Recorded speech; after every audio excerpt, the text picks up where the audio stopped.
Gangplank, but naturally they're on purple side, so I like the adjustment. Yep, going to ban that one away. Qiao Gu probably going to ban the Fiora as their last one. We'll leave Alistar up most likely, unless Snake are going to ban it on the blue side. See whether they get rid of the pick. This is actually a very long choice here for Snake. Nidalee. So they stick to the same bans. What's the priority pick from Snake here? I mean, naturally you would assume it would be Fiora, but are they possibly going to look at the Skarner to priority pick since it didn't hit the bench? I think it has to be Fiora. I think Fiora Skarner, which means that Qiao Gu will have to second rotate Skarner. If it's I don't think priority. you can take Kalista right, because I think that what happens if you take Kalista, they just take Fiora Skarner, and then it doesn't even matter that you have a Kalista on your team because she won't be around for very long. But actually, QG banned the Kalista. Darius Fiora still up and available in terms of top lane champions. Likewise, the Garen 5.16. We've seen it hovered a few times. Was played throughout the regular season on LPL. Garen was good even before 5.16. Amazing Jay told me so. I've seen the light. Oh god. But Flandre with the insta-lock. With the stupid dance, Spawn. I wish we had caster cam for the dance. No, you don't. You don't wish that, guys. Don't worry. Fiora is going to be locked in. He continues to dance now as Swift is going to hover the Vayne. Doinb back to the Viktor. If it ain't broke, don't fix it. See what they go for. See whether they go with Vayne as well.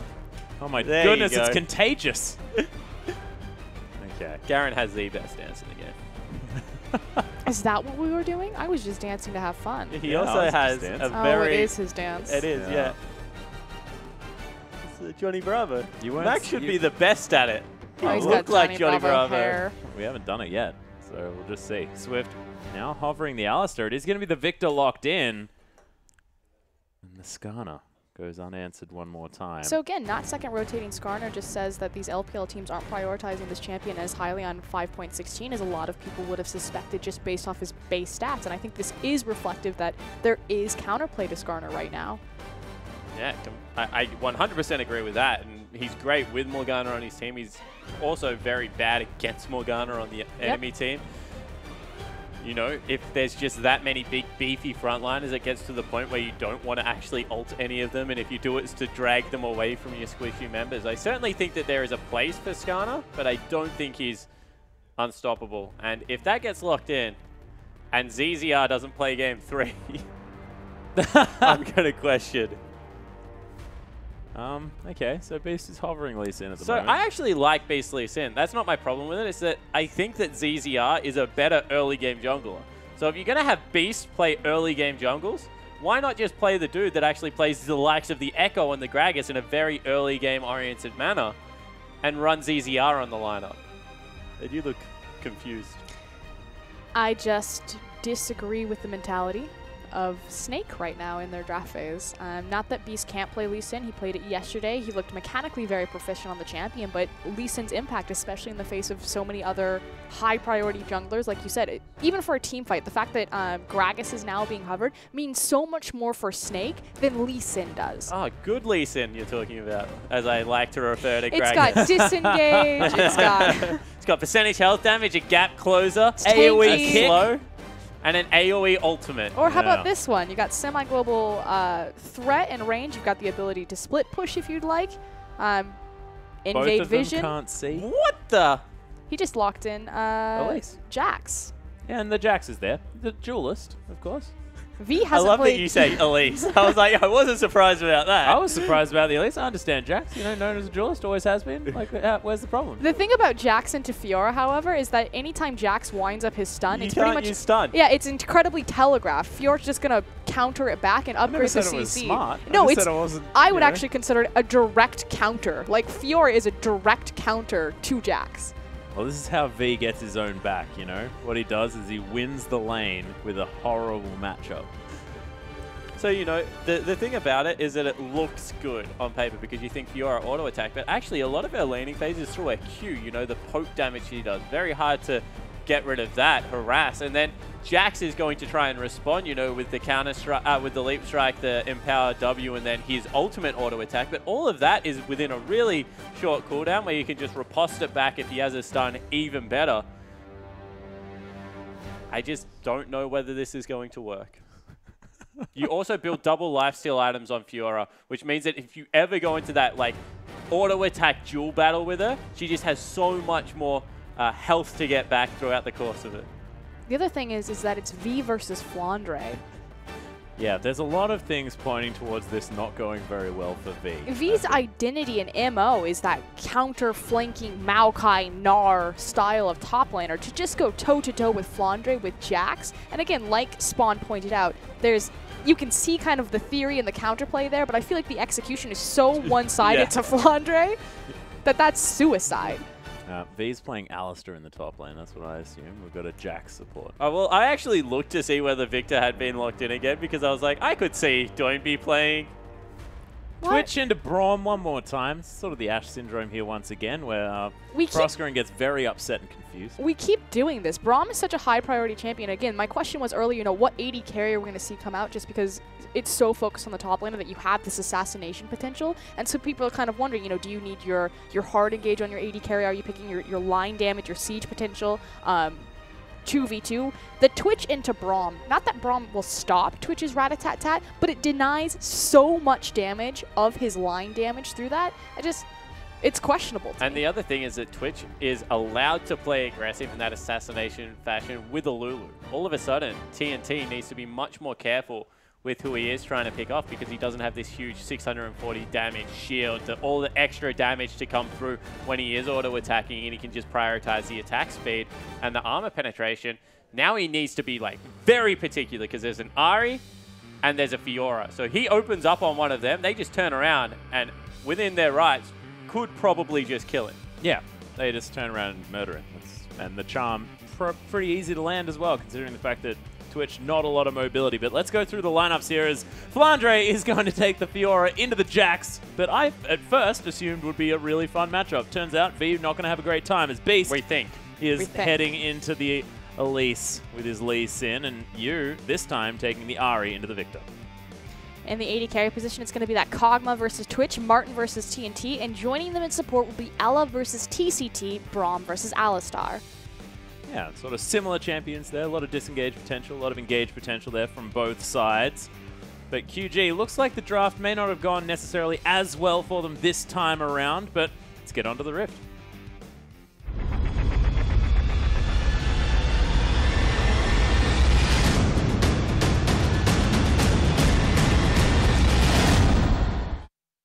And here we are, ladies and gentlemen, onto the Rift for Game 2 in this best-of-5 series between Snake and Qiao Gu.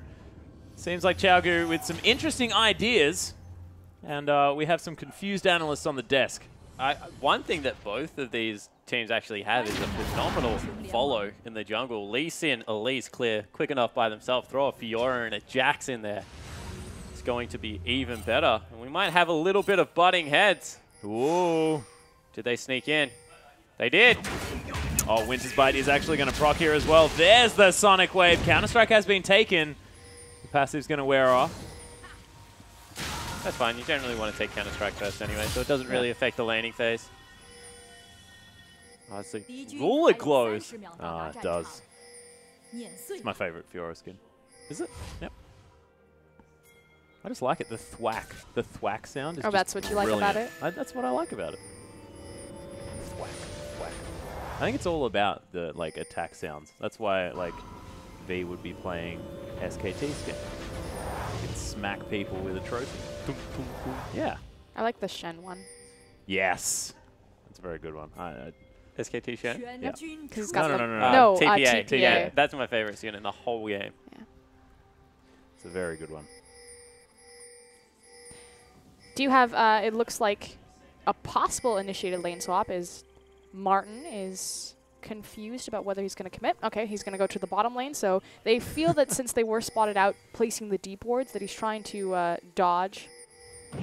Although I don't necessarily think he would need to dodge Twitch versus Alistar. But and this is really weird because they're freezing the top lane for Flandre. Yeah, Braum grabbing the wave. This is bonkers, and you can see that now Martin hasn't gone to lane at all. He's checking the red buff. Get him, Martin. He wants the little one. He wants the little one to deny the two. Doesn't get it. Now he's going to die. There's the cocoon. Repel is going to get Swift right on top of him. Got the red buff. Yep, it's going to slow him down here, but Swift can't find the So last Swift didn't have Q, so that's why he couldn't gap close sufficiently to be able to get on top of him, but sends him back at this stage of the game, and that's just as good. Yep. That's massive. You miss so much experience, so much gold, so much time wasted on this Kog'Maw as he finally waddles himself towards that top lane. So wasn't trying to dodge, is trying to find TCT on that Twitch, which makes sense because Twitch has a pretty atrocious lane phase. Flandre has a blue buff. I'm going to say that was a deliberate choice because Lee Sin doesn't really need it, so because you're going to split experience on the first 2 waves regardless, first 2 camps regardless, you may as well give the blue buff over to someone that can actually use it in a laning phase. And it's really important because it's helping the CDR on the riposte, so she's able to use it to counteract the stun. So you saw the stun go down. It's because Fiora is level 2, not level 3 yet. So we'll see how this lane dynamic changes when she has all those abilities available to her, as well as the CDR from the blue buff. I'm convinced that Fiora is the best top laner in the game right now, so I'm interested to see Flandre play it. Oh, you can hear it. Swacking him with that ruler. Hasn't actually found many weak spots yet. Under V. Of course, pretty good one as well, you know. Oh, what the heck? Here comes Swift. Yep, he's looking for a cocoon now. Oh, he could have riposted it. Decides instead just to lunge away. There is no way you riposte that. Why not? Because you're standing in the middle of the lane without a riposte. No, that's probably a good point. He'll just jump on you, stun you, And the Jax jumps on you. But it looks cool, man. take all your health. Yeah, don't you understand? You've got a massive creep wave push into you. I understood the theory quite well, which is why I pointed out. Yeah, cool. Well, it's because we play together a lot, and I don't want to see that. Spawn's afraid for his solo queue right now. Yeah. Okay, well, TNT taking some damage here from Martin, who's managed to push the wave all the way back, evened out the farm as well, but TNT with a lot of creeps to pick up under this tower, if you can. Everything pretty calm right now. Again, making sure that you get the matchup against the Twitch Alistar. Braum doesn't have the best lane phase, levels 2 through 5, but against Alistar he should be fine. The one thing that TCT will bring to the lane is to that Triumphant Roar, and this small amount of sustain that it'll give him. Yeah, and Alistar's kind of that flexible bottom laner at the moment because you can max out the Triumphant Roar. Most supports do prefer to go with the Q-Max just to get the multiple CDR poles out in teamfights through the CDR, but there's nothing wrong with chucking a couple of extra points early game, making sure that you have a very healthy sewer rat and it really take over. It speaks to the mentality going into this lane, like you said. The fact that he took Triumphant Roar at level 2 as opposed to having the head pulverized combo, they know that this is just going to be a slow slugfest. Let the wave crash in, focus on your CS, look for that Blade of the Rune King power spike for Twitch and start unlocking from there. And see what other lane you can get into. Can you get mid lane, supplement some of the burst damage out of Viktor and, you know, try and win a little bit of a fight there. Or if they're just going to stay in the bottom lane. Shoving into Kog'Maw is actually not a bad way to deal with him because he has quite long range with the W up and is a very good harassing AD carry at the least. So being able to get the lane underneath his turret means that Martin has to choose to farm over harassing out the Twitch.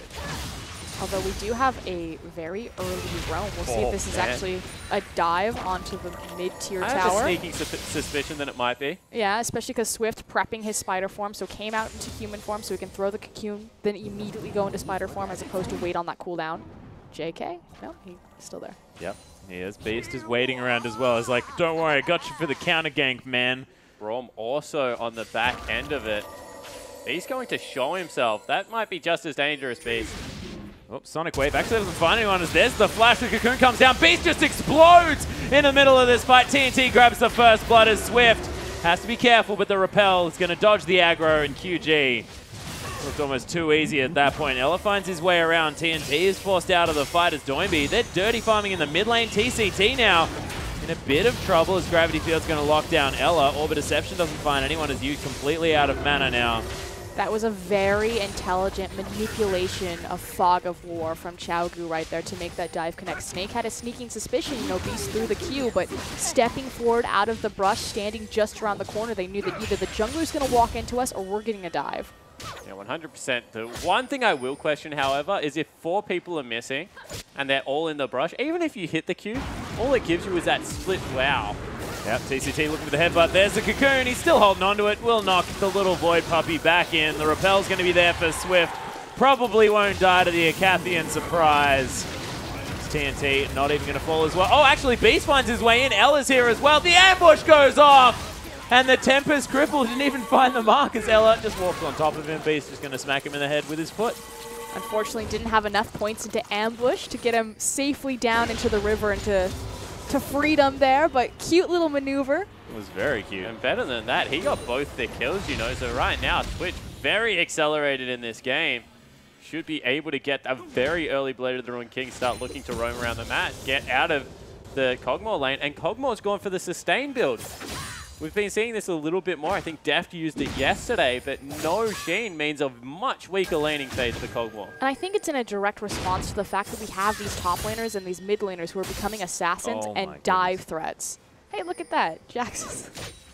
Yeah, Flandre using that guaranteed crit to do a lot of damage.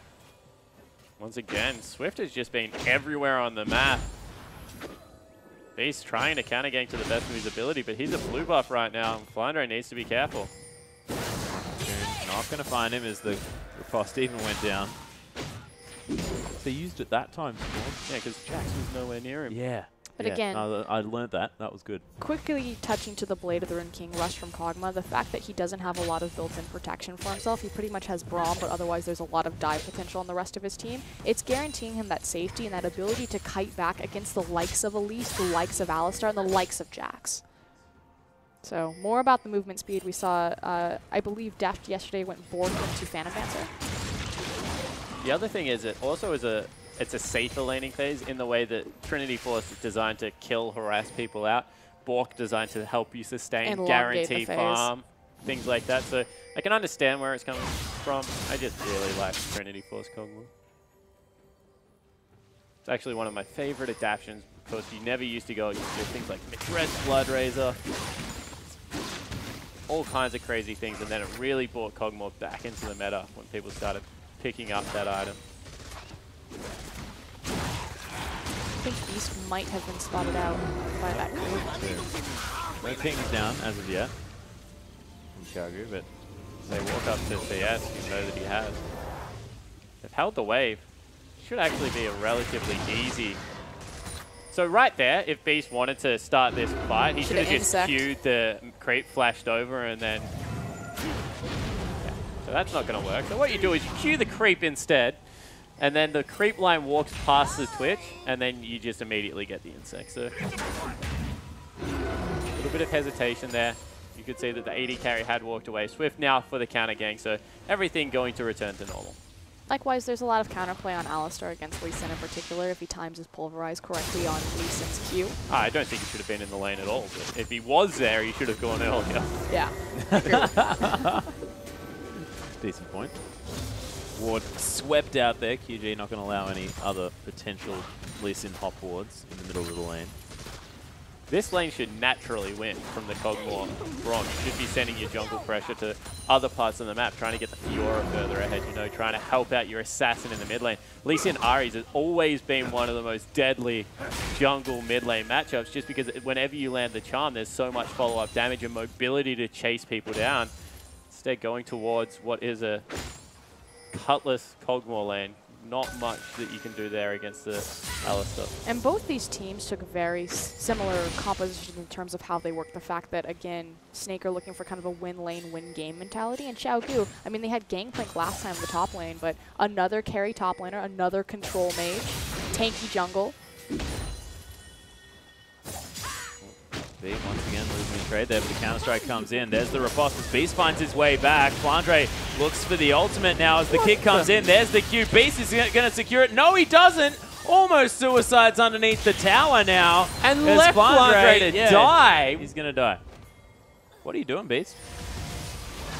What's going on, man? Chaos Storm is going to land. Beast trying to get some damage back, but he was never getting out of there. Some brain fading going on this time around. Death Ray finds the mark as you. Doinb pretty bloodthirsty. Probably going to die. Damage. Flashes out of the gravity field as Yu's just going to head straight into Swift. And that's going to be dangerous game, keeping Doinb alive. And just outplay after outplay right now. Qiao Gu are completely dismantling the Snake lineup. Beast kicks away the person on very low health. Flandre picks up a return kill with the help of Ella. As well as his teleport cooldown. Yeah. So the problem with that was that Jax was the target that they wanted to keep the ultimate on so they could get the big healing reset and continue the fight. So if anything, he should have burnt the flash at the start, kicked him back towards the minion wave, got the ultimate down for the continued fight. Instead, he kicked him underneath his own turret, didn't have the damage to be able to execute him, and then burnt a flash over the wall to just walk into an awaiting Doinb. Once again, you can understand like what he's going for there. He wants to execute in a stylish getaway, but at best, that's a 1-for-1 trade because you've completely sacked your top laner. And at worst, as you saw there, everyone just dies. Yeah. Definitely didn't see that going quite that badly there for Snake in the bottom lane. On the other side of the fence, though, hats off to Swift. 1-0 for War. Yeah. He's actually headbutting him away from the death ray. Lands the charm, though, here as Beast finds his way, and the ultimate's down from TCT. They disengage on the side of Snake as there's a decent glacial fissure. Ella has to be very careful. Charm lands onto V, the flash forward from TCT, gets a headbutt pulverized. Martin's going to lock down the kill, though, and Snake's still able to walk out. But Snake are actually going to get ahead here because Flandre in the bottom side is going to pick up the tower. So support for support, but Snake get the objective. And that's much better use of the composition, keeping vision on with the Lee Sin, kiting back through the Braum. All the rotations of spells coming out of Braum and the AHri means that they guarantee a 1-for-1 trade in what probably shouldn't have been in that situation. So Snake definitely feeling the pressure you have to feel in this situation. And Swift, once again, returning to the mid lane. Just spidering his way in. And he's been an absolute monster this whole series. in these sets. So very nicely done. Should be noted that Flandre didn't pull the trigger and take the tower. Instead, he chose to pick up some extra CS on that, so about 18 over his lane opponent. That said, a wave was pushed into V. About a stiff breeze from going down. Yeah, most certainly is. I want to say that I really like it from Doinb. The 5.16 patch sort of for Viktor means that the first two evolutions of your hex score aren't quite as powerful, but the perfect hex score is about the same. So going for that one straight away sort of removes that from being a bit of a problem. It's also generally that if you're going to farm out your lane, you go for perfect hex score because there's just no risk to doing it. Then you can pick up all this cooldown reduction and be fight ready very early in the game. It's a little bit of a later spike, but it lets you lane very efficiently. So we'll see whether he's able to continue this. And against Yu, it makes so much sense. Again, Yu has been playing back-to-back assassins so far in the set, starting with the Fizz, now picking up the AHri. Not that he can't play these champions, but his MO, his identity as a player, has always been a control mage. And the thing about Yu, he'll farm out the lane, but even if he has an advantage, he'll never look for the 1v1 kill. We saw the outplay from Doinb, but that's still fairly uncharacteristic. Yu is a passive laner. He'll sit back, he'll farm, he'll look for the team fight. So Doinb making the correct call there that if I'm facing across from you, it's just going to be Farm City. And I'm going to come out on top because I'm Viktor. Yeah, he certainly has so far. Up by about 35 CS there with 3-0 and 1 on his scoreline. Now has a Morellonomicon. Fiendish Codex was just transformed into that item, so pretty big spikes for the Viktor. But Snake looks like they might be able to grab this dragon against the tide. That was just really good timing and backset from Snake, so they understand that the swap through was initiated by them, so a little bit earlier, able to pick up a free objective for themselves. They're actually waiting to see who appears in what lane before Flandre starts pushing out. Wants to make sure that he continues the pressure on V. As soon as he sees Twitch, we'll be able to go in. Yep, and Cinderhawk Glacial Shroud completed now for Swift, so no interesting rune glaives to come in this time. And this is the thing about Elise, you know, with a lot of junglers, you want to be able to snowball your early game into tank stats and vision for your team, so it makes team fighting easy. You don't really need to be able to get these huge ganks going because you get that through pure levels, you know, the base stats that you will be able to have. And Flandre continuing the hurt up here. That turret also about to go down. On Q after Q. Ella going to find his way in here as the Caustic Spittle not going to find TCT. Meanwhile, in the mid lane, it looks like a 2v2. This is level disadvantages, item disadvantages, just about everything you can point out. Well, TCT actually unloading with the ultimate here as well, as Flandre is going to take down B in the top lane. Meanwhile, here in the river, though, TCT blows the ultimate. Turret falls down as well. There's Fiora beginning to be a problem. Doesn't get the Lee syndrome. Beast holds off on re-mashing the Q button, and it will be a successful disengage. But Flandre, this is a problem with Fiora. We said she's going to be the split-pushing threat. She is a one-man wrecking crew. He just destroys turrets with the empowered auto attacks that will come out of his kit, and he's just not going to be able to stop by the Jax. And again, the theory of the Jax versus the Fiora matchup, like Spawn said, the fact that Fiora is really going to whittle you down through her ability usage on the Q and just poking you as opposed to elongated trades against his dodge. And he can't offer any return CC just because she'll be able to counter and reflect it back. So I've got the analogy. Jax was great when Aurelia used to max W, right? Yep. Because He-10 style, very prolonged trades. People used to go fade first, they're going in. Yep, looking for it there. Winter's Bite is going to find TNT as Flandre hits the Q, but he'd been ambushed. Yeah, not going to get him there as Ella is able to get across, forces the flash out from TNT. I see you though, the E-Max. Yeah, so what the mix-up from Aurelia players was, right, was we're not going to go phage, we're not going to max W, we're going to max E. And every single time we go in for a trade, we're going to have a Sheen, we're going to have maximum E, we're going to auto-attack you once, take off like 400 damage in a trade, and then just walk away from you. And your elongated trades mean absolutely nothing. And that's exactly, like, you look at Fiora and you think, what the heck? Round two. V looking to try and get his way in there. Martin, he's just going to face tank the Jax, almost unnecessarily there. And QG, 2 swift kills. Looked easy as you like. So this is what happened here, although Doinb has found Ella now. Yep, the exhaust comes down, cleansed out of there from Doinb. Chaos Storm just going to keep whittling him down and gets another Q, takes down the support. In response, you will take the mid-tier tower, so not an awful trade, but effectively round one, Snake go in, they burn the teleport. This was actually top lane, so you see the riposte onto V, then the ultimate just comes out, and that's what we said, Counter-Strike useless in this matchup. It is the E-Max Aurelia, not the W-Max Aurelia. It certainly is. We're going to see it one more time now, as Flandre is just going to take down. Oh, V gets it back! But that was so close. That was like a half health Flandre versus a full health V, and Flandre still nearly won. Jesus.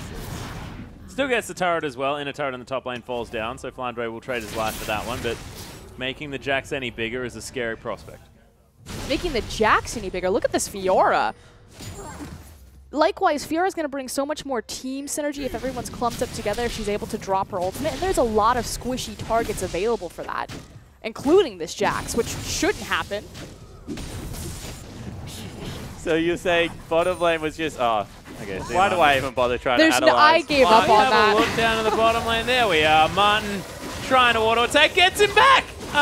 Okay. So this was something that I'm trying to think of where it originated. I want to say it was Korea, where Twitch would be countered by Kog'Maw. The reason you have True Sight on your ultimate, and you go Blade, and what would happen is that they would walk into you and you would both blade each other, but you do more damage in a one-on-one situation. Twitch, great AoE hyperscaling AD carry. Kog'Maw, great single target hyperscaling AD carry with the attack speed on the E. And if you lose the trade, you just kill him with your passive. Well, he goes invisible again. You kind of guess, but he's got that speed. But hold on, again.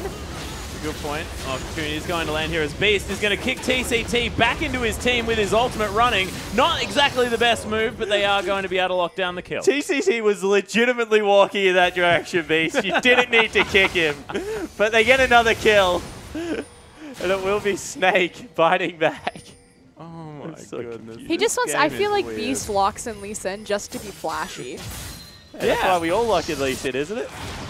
I don't know why you lock in Lee Sin. I don't play Lee Sin. Well, I do. You just don't want to be flashy. I play Ashe. Looks like Doinb had a little bit of a scuffle with Flandre in the mid lane there. Did go back to base, however. So the win condition for Snake right now is entirely on the back of this Fiora, effectively. They've got a great pick composition between AHri and Beast obviously more than willing to throw his insect on whoever crosses his path, but they have to use Flandre more responsibly this time around. You can see Flandre, who's in the mid lane, he sees two members, he tries to get out of dodge because he recognizes that himself. Well, B, Counter-Strike goes down. This is the dragon that they're fighting over right now. And this is the time when Qiao Gu really start to bite back in their games. Again, this 15 to 20 minute window, second or third dragon, depending on how early the first one was taken. Good tag by a Charm. Flandre says, I just want to keep farming stuff, guys. Oh, he got Doinb. Yeah, Beast ain't going in. Charm's not going to land. You doesn't have a blue buff. Will start to run out of mana at some point. Snake have superior posturing on the mid lane as well as on the dragon, which is why so Qiao Gu having to commit to the wave that was pushed up means that they lose position on this dragon. But it still doesn't fall down very quickly, so they will be able to reset the fight. Oh, QG actually pick up the dragon aggro. Happy to continue there as Flandre hanging around, does have a lot of life steal. Dragon's had enough. Flandre just going to take a few more auto attacks here as it's actually held on to its health bar. Flandre actually going to queue his way over the wall. That's a longer cooldown at the moment. And Fiora now going he's to take some time to get back in. completely separated from his team. Yeah, he's looking for his assassination target right now. They go in. Yeah, looking for it. Beast is able to lock down the dragon. Swift takes so much damage as the rest of Snake, they're locked in the pit. The flash out from Ella, he just wants to get himself to safety. Everyone escapes.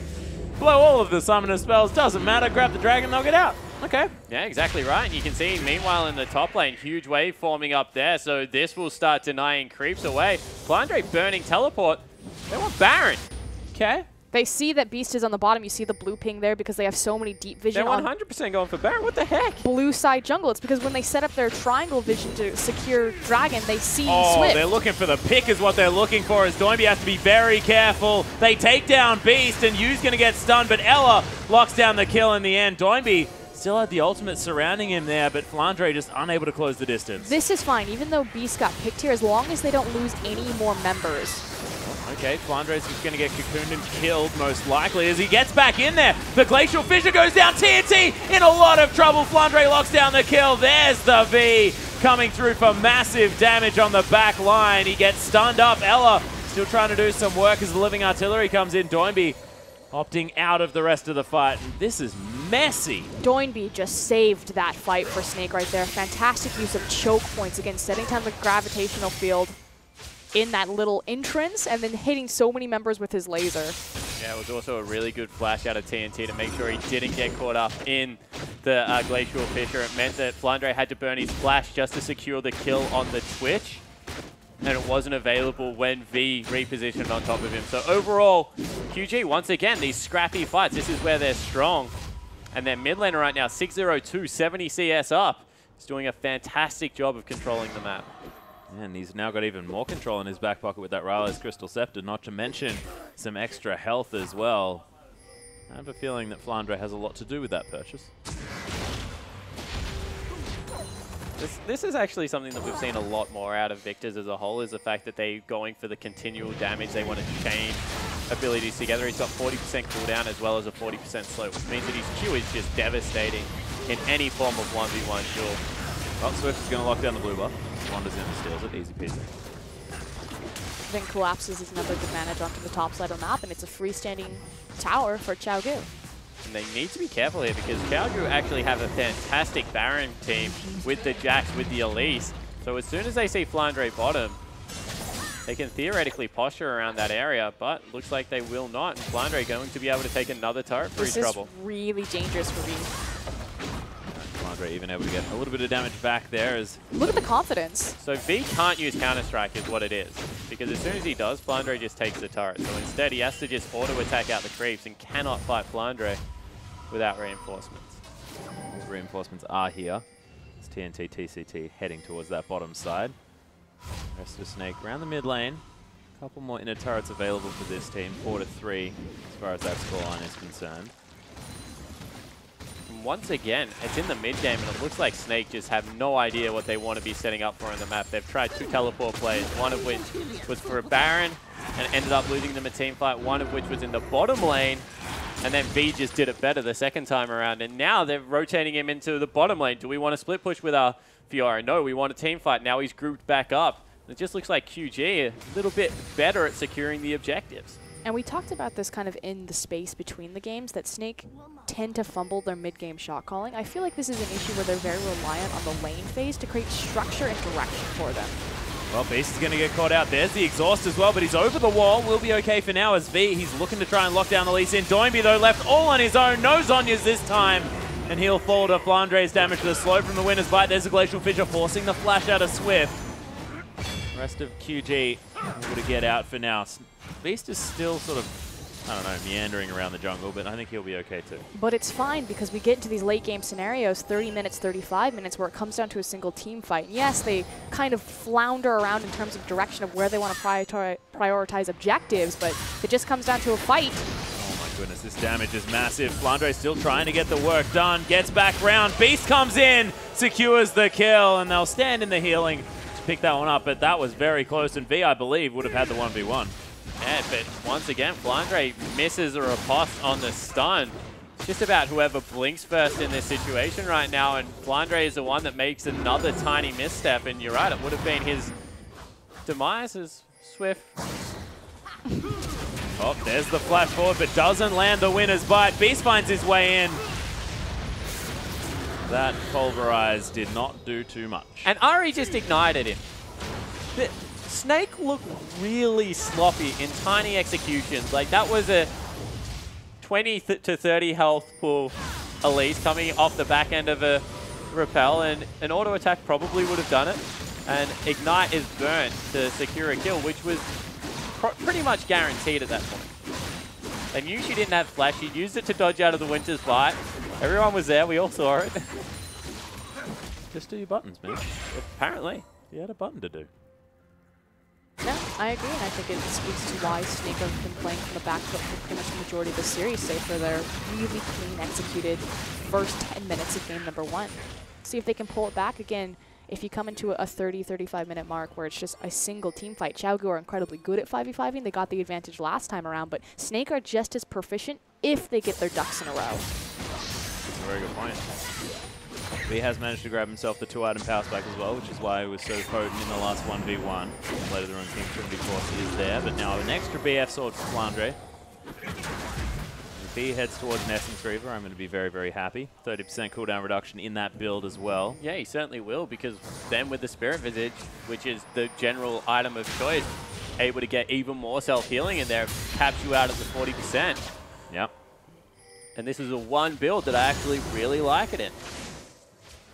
Well, I need to record this. Did you have it yesterday? All right, cool. I went in depth. Excellent, excellent. Talking about Essence Reaver being good is my favorite thing in the world. QG are going to start off the Dragon. TNT looking for a sneaky way into the fight. Yeah, Beast finding his way, but not going to get anything out of it there as the ultimate's been popped from TCT, who's looking for an engage. Beast putting himself in front now. Winter's Bite comes around. Flandre uses the Q. He's not going to find it. BG grab the Dragon on that because TCT made a little bit of a mistake where he walked into his team with the Lee Sin Q on him, and Beast had Flash, so generally you're able to time your Pulverize as he comes in with Flash. You can cancel the Q animation at any time. Just make sure that you guarantee yourself that insect kick back into your team. There is the scrying hold, making sure that Snake's trap is sprung. Flandre looking to try and protect some wards. He's going to do so here. And we talked about Snake's superior side wave control come late game, and it's a big boon and success for them. Look at this map right now. They have pressure points in every single lane, and Qiao Gu have to back off this Baron because they need to reset their map. Flandre taking up a lot of this Baron. Okay. So they need a little bit more armor on Flandre. The idea behind Fiora and Baron is because she goes those double lifesteal items, that she can pretty much start it forever if she has something like a Randuin's Omen and just guarantee that she has full health when the fight does start. Really good at these protracted Baron baits that we are seeing at the moment. Jax also does something very similar with Baron, where he's just able to wail on it with his mixed damage and come out ahead in the fight. So both teams should be able to, if they get any vision control over the Baron area, continually bait it out and guarantee a team fight within the next couple of minutes. Moment Martin heading back to base. We'll see what he decides to pick up. It's been a while since he was sitting with his Trinity Force Blade of the Ruined King. Grabs a pickaxe. And Essence Reaver has been completed now for Flandre.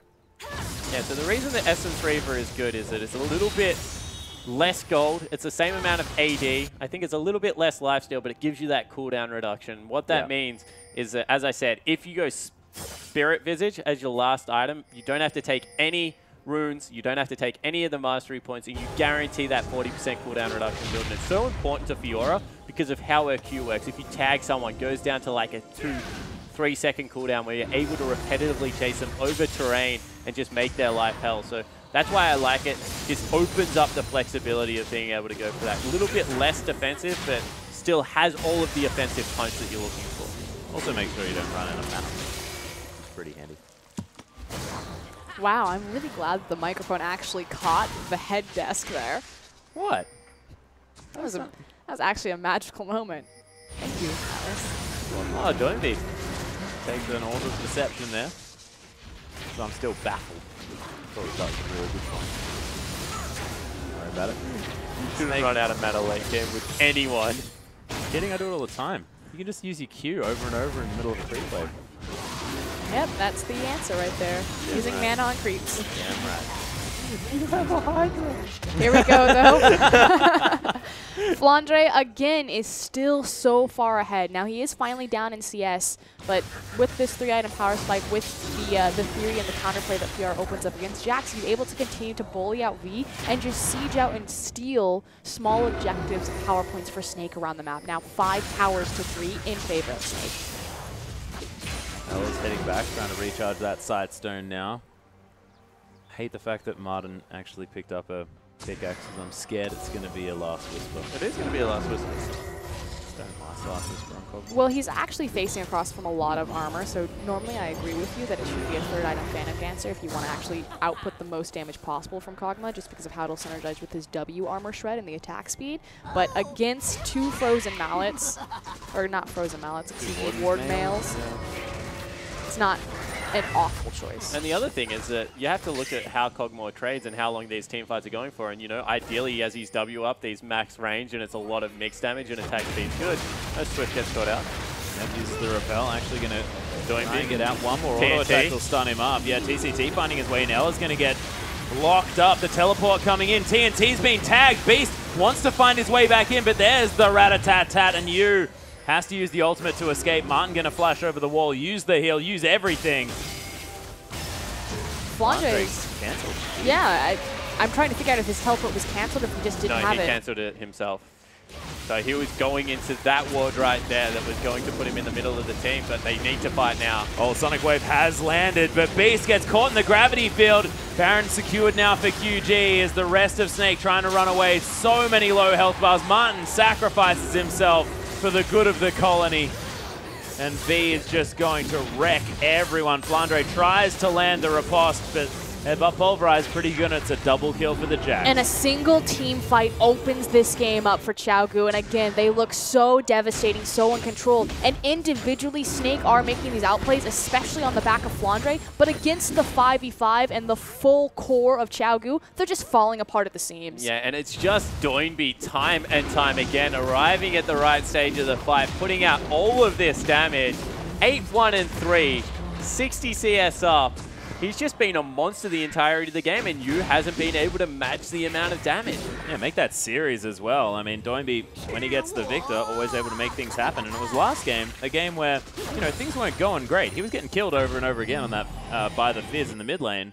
But Doinb was just able to get himself into the right positions to pick up follow-up kills from sort of over-dives from Flandre and overexcited Snake members. And it's got also back into that game and he's doing the same here, except he was never behind. Doinb's confidence to pick up Viktor so early in rotation. Again, across from you, you're not terribly afraid that you're going to be assassinated even when he picks up the likes of Fizz and AHri, but just speaks to Doinb's flexibility and power as a player to open up that drafting option for Qiao Gu. Certainly does. GG, lock down their second dragon, evening that score up. It's only 5,000 gold the lead at the moment. Qiao Gu. They're well and truly in control now, looking to try and pressure down some turrets and possibly break the base. Definitely do have the tools to do it right now. You can see Jax starting to get pretty big. A better drafted composition again. The fact that you have fantastic siege, wave clear, dive potential, hyperscaling ability. Hyperscaling from both the AD and the top positions as well. V is going to do more and more and more as things go on.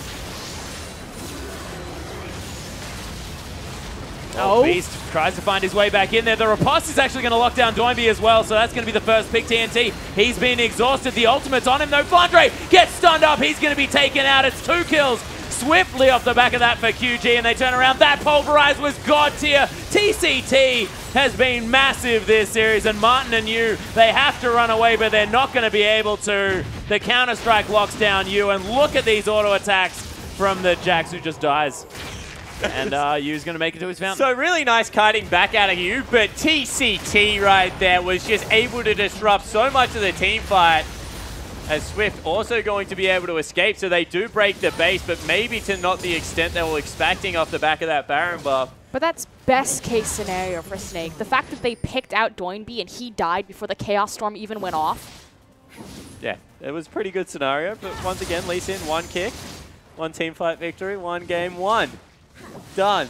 One and done. So many ones in different meanings. So let's take another look at it. Doinb gets kicked up, gets the chain CC, and then they overcommit onto Twitch. You know, Martin's stunned up. He's a hyper carry at this point in the game. They should be hitting B and just seeing whether they can chunk through the front line with superior members. Instead, they all dive, and TCT just comes up absolutely massive time and time again. Good job out of Martin and Yu to be able to kite back there. An exquisite charm from you as well onto TNT in the middle of that fight. Right, Snake haven't lost inhibitors just yet. Martin's pushing that one back out. It's a Banshee's Veil and the Randuin's Omen now for V, though. This guy's getting tanky and doing a heck of a lot of damage. And one thing I'm going to point out is I actually think that Flandre should have altered Doinb.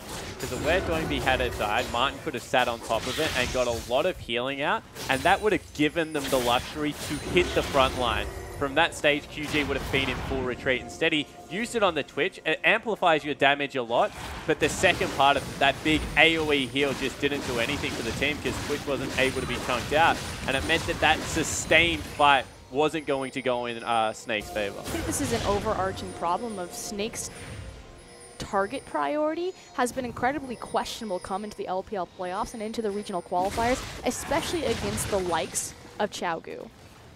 Like, they're both 5v5 teams, but I think that's where you draw the line. TCT being caught out, has to use the ultimate. They're trying to find him. There it is. Yu almost gets caught by that cocoon, but doesn't. The Chaos Storm comes in, uses all of the Spirit Rushes. Can't quite get out there as Ella's going to sacrifice himself for the sins of the Fox Lady. QG just going to brute force their way in, take the inhibitor. So once again, you think you've caught an Alistar. He has the ultimate. It's just way too hard to chunk him out. In that rotation, you have to burn everything. Doinb unrelenting with these slows. He's going to get caught by the charm there, but Yu gets chunked with that death ray. Doinb is completely destroying Snake right now. He is. Lasering Q. Oh, there's the last auto attack. Goes golden. Just for fun by the looks of things, is QG now pushing forward to try and end the game. Flandre, the riposte of his life right there as he's trying to do some work, but the exhaust is down V. They actually fall down. He's trying to turn it. The counter strike's there. Flandre falls, and V answers back. TNT. He's got a lot of auto attack damage. They're waiting for a creep wave. Only Ella alive. We've got massive death timers. And he runs He's the out creep of the base. away. I'm done. So he runs the creeps off the turret. That's actually probably the only thing he could have done in that situation. Now he can't get over the face gate. That was cute. Oh my goodness. But no one's going to be up in time anyway, so QG win game 2. They certainly do. 12,000 gold the lead. Congratulations to QG.